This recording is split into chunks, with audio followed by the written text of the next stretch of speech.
So obviously when we're going through everything, we want to make sure that we're loading the power dialer with good prospects, right? We don't want, let's say we don't want to call people again.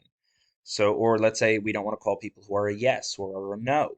So, maybe you've gone through your list. So here's what you're going to do. Big thing you're going to use is tag, because tag obviously is going to help differentiate between everyone. So I'm going to select tag, and I don't want to call people I've called before. So I'm going to hit power dialer. Okay. So that will eliminate everyone who is not in, who I have never called before. And that leaves me with a grand total of 900 records. Okay, wait. I may have done that a little wrong. Sorry, that is power dialed. So I'm going to go and I'm going to hit is not power dialed. So now, where is it? Power dialed. Great. Now I have a list of exactly all the people I've never spoken to before. They have never seen my phone call, and now I can call from for fresh leads.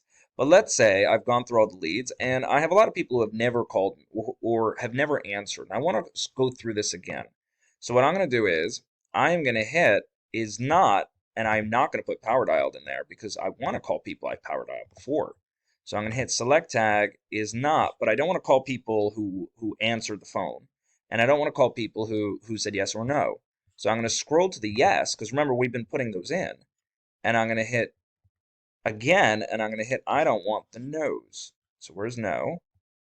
No. So I am not going to get anyone who answered the phone for me yes or a no, and I'm going to now hit apply. So now if I X out of this, I have 939 records of people I can now talk to again who I've power dialed, but I've never, ever, ever spoken to. And that's exactly what I want. It's funny how this is the setter and he's calling himself, I think. No number there, so he's just in here. So that's how you would negotiate the filters.